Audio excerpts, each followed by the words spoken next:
El Estado peruano ha aprobado, tal como viene haciendo desde hace varios años, una transferencia millonaria a favor de la Embajada de Estados Unidos en nuestro país.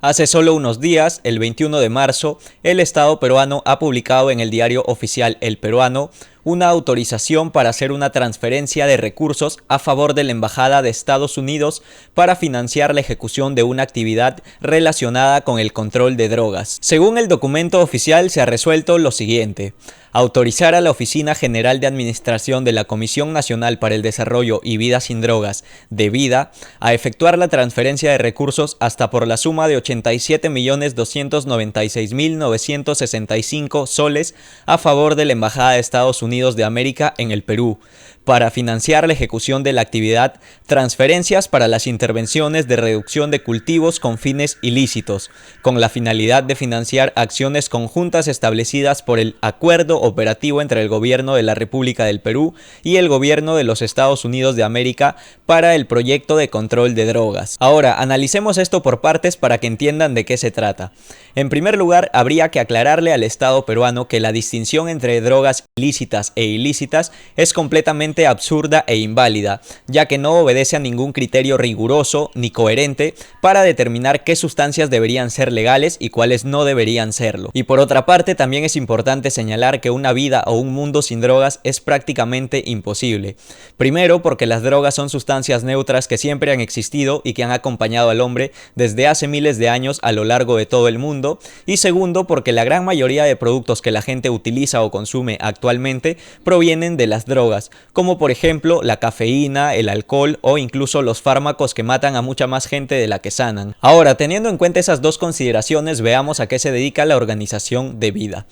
En la página oficial del gobierno peruano se señala que De Vida es la Comisión para el Desarrollo y Vida sin Drogas y que es el órgano encargado de conducir la política contra las drogas al año 2030. Es decir, en palabras sencillas, De Vida es el órgano del Estado encargado del control de drogas en nuestro país. Y tal como se señala en el documento oficial publicado el día 21 de marzo, esta transferencia millonaria se ha realizado con la finalidad de financiar acciones conjuntas establecidas por el Acuerdo Operativo entre el gobierno peruano y el gobierno estadounidense para el control de drogas. Esto quiere decir que el Estado peruano, con el dinero de los peruanos, está financiando a Estados Unidos en la gran mentira de la guerra contra las drogas, que lo único que ha hecho hasta ahora ha sido encarcelar inocentes, favorecer el narcotráfico, favorecer la formación de mafias, la delincuencia y la corrupción. Si nosotros observamos el documento oficial de la Organización de Vida sobre la política de drogas al año 2030, nos daremos cuenta que este documento señala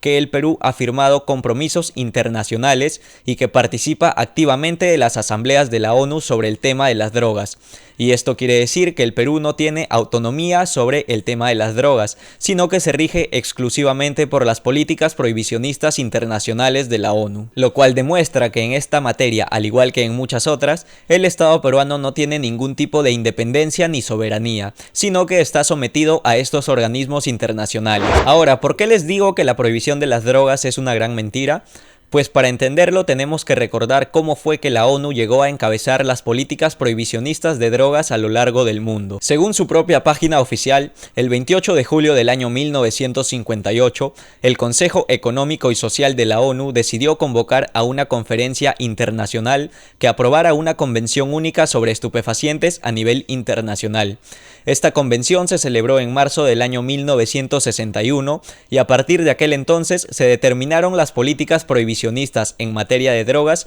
que regirían en casi todos los países. Y aquí hay un dato muy importante por considerar, y esto es que todo lo relacionado con la prohibición de las drogas ha sido principalmente iniciativa de los Estados Unidos, y en especial de un personaje que destaca bastante en estos asuntos. Y este personaje es el señor Harry Anslinger, una persona supremacista y racista que a partir de los años 1930 levantó una gran campaña de desinformación en contra del cannabis, y con esta misma misma narrativa a la vez pretendía que se prohíban todas las sustancias o las drogas a lo largo del mundo, es decir, las sustancias que la humanidad había utilizado sin problema alguno por más de 5000 años. Quienes sigan el canal y hayan visto el video sobre la prohibición del cannabis, planta conocida también como cáñamo o marihuana, sabrán que el señor Harry Anslinger fue el encargado de difundir una gran cantidad de noticias falsas con el propósito de prohibir la planta, a pesar de ser bien conocidas sus utilidades medicinales, textiles e industriales. Harry Anslinger fue el personaje que se encargó de decir sin fundamento y sin presentar ningún tipo de prueba que el cannabis, bajo el nombre de marihuana, era una sustancia que promovía el crimen, que era la droga que más violencia había causado en la historia de la humanidad, que la marihuana hacía que las mujeres blancas se relacionasen con los hombres negros, que la marihuana conducía al uso de otras drogas más peligrosas, que la marihuana era una hierba mexicana del demonio y que la música jazz era una música satánica que resultaba del consumo de marihuana. Y este mismo personaje que difundió todas estas mentiras fue el principal impulsor de la Convención Única de Estupefacientes de la ONU del año 1961, que se llevó a cabo en la ciudad de New York. Pero además de eso, Anslinger ya había participado e influido muy activamente sobre otras reuniones prohibicionistas que se habían llevado a cabo mucho antes. Prácticamente, la forma final de la convención fue resultado de las iniciativas prohibicionistas de Estados Unidos y de Harry Anslinger, que desde los inicios de su carrera política consideraba que las drogas debían ser prohibidas. Y como no podía ser de otra forma, Harry Anslinger fue el principal representante de los Estados Unidos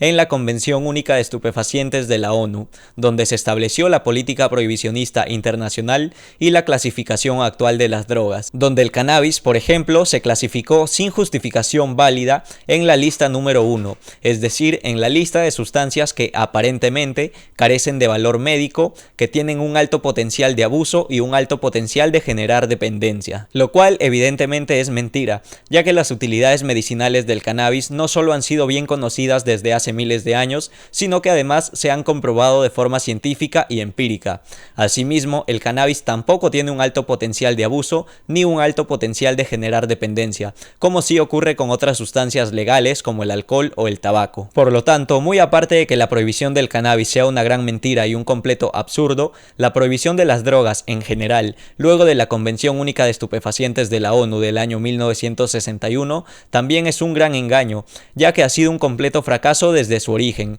puesto que no ha logrado reducir en lo más mínimo el consumo de las sustancias, teniendo en cuenta que supuestamente este es su objetivo principal. Por el contrario, lo único que ha logrado esta prohibición ha sido la formación de cientos y miles de mercados negros a lo largo del mundo, mercados negros de los cuales han surgido sustancias realmente peligrosas y tóxicas que ponen en riesgo la vida de las personas. Y como es de esperar, todos estos mercados negros a su vez han dado paso a la formación de mafias, a la formación de redes de tráfico, a la formación de redes de violencia y crimen organizado, que son problemas que realmente perturban la tranquilidad de la sociedad. Y algo muy importante que también debemos considerar y no debemos olvidar es que la prohibición de las drogas ha favorecido la corrupción en los estados, ya que aquí en el Perú y a lo largo del mundo se han descubierto numerosos escándalos de tráfico de drogas y corrupción en los cuales se han visto envueltos personajes y organizaciones políticas y hasta organizaciones policiales. Incluso el Servicio de Inteligencia de los Estados Unidos, conocido popularmente como CIA, ha sido acusado en varias ocasiones de traficar drogas como la cocaína. Es decir, el servicio de inteligencia del país que impulsó la prohibición de las drogas ha sido acusado de tráfico de drogas. Y lo más sorprendente de todo es que la CIA también ha sido acusada de estar involucrada en la creación de la epidemia del crack en ese mismo país. Pero además de ello, como consecuencia de la prohibición de las drogas, también se han encarcelado a millones de personas inocentes a lo largo del mundo, como por ejemplo todos aquellos inocentes encarcelados simplemente por la posesión de un cigarrillo de marihuana o por cultivar esta planta. Y lo más interesante de todo este asunto es que la propia ONU señaló en su informe del año 2020 que el consumo de drogas a lo largo del mundo, en lugar de haber disminuido, se había incrementado, lo cual demuestra nuevamente que la prohibición de las drogas no solo es una gran mentira, sino que además es un completo fracaso. Y precisamente para financiar esta mentira y este fracaso es que el Estado peruano ha autorizado hace unos días la transferencia por el valor de 86 millones de soles a favor de la Embajada de los Estados Unidos en nuestro país. Mientras el Perú atraviesa una gran crisis por diversos fenómenos naturales, el Estado peruano, en lugar de priorizar y asignar recursos para ayudar a las personas afectadas, ha autorizado la transferencia por el valor de 86 millones de soles soles a favor de la Embajada de los Estados Unidos, 86 millones de soles para financiar la gran mentira de la guerra contra las drogas. Y por sorprendente que parezca, este desembolso y desperdicio de dinero obtenido de los impuestos con los que el Estado peruano saquea a los ciudadanos no es el único que se ha realizado, sino que según las fuentes oficiales, estos fondos son destinados a la Embajada de Estados Unidos desde el año 2013. En el año 2022 se autorizó una transferencia a la misma embajada y por el mismo concepto de lucha contra las drogas por el monto de 87 millones de soles. En el año 2021 fueron 83 millones y en el año 2020 fueron 30 millones. Así que ya pueden imaginar cuánto dinero de los peruanos se utiliza para financiar esta mentira. Y esta es solo una de las tantas formas en las que el Estado peruano desperdicia el dinero que saquea a los contribuyentes. Esta farsa, conocida como la guerra contra las drogas, es una guerra ficticia creada para atemorizar a las personas, mintiéndoles sobre las sustancias que se han utilizado sin problema alguno desde hace miles de años a lo largo del mundo. Una guerra que, como han podido observar, es un completo fracaso y es la verdadera responsable de las consecuencias negativas que se observan en la sociedad, como por ejemplo la aparición de sustancias adulteradas realmente tóxicas y peligrosas para las personas, la formación de mafias, el crimen organizado, la violencia, la corrupción y otras tantas consecuencias negativas. La campaña contra el cannabis y contra otras sustancias que te muestran día a día los pseudocomunicadores y los grandes medios de comunicación es solo una de las grandes mentiras que nunca se atreverán a investigar de verdad, ya que por ejemplo nadie te está hablando de estos desembolsos millonarios que se realizan con el dinero de los ciudadanos para seguir financiando este engaño. Así que con este video invito a todos los ciudadanos a la reflexión y a interesarse por estos temas que son realmente interesantes, ya que nada de esta información la encontrarán en otros canales o en la televisión. Y si quieren saber más sobre el tema del cannabis, sobre la mentira de su prohibición, sobre sus aplicaciones medicinales y sobre todas sus utilidades, los invito a suscribirse al canal y a disfrutar de todos los videos que se han publicado hasta ahora. Asimismo, los invito a compartir todos estos videos en sus redes sociales para que esta información llegue a la mayor cantidad de personas. Recuerden dejar su like, comentar lo que les haya parecido más interesante y ya nos veremos en unos días con otro video informativo.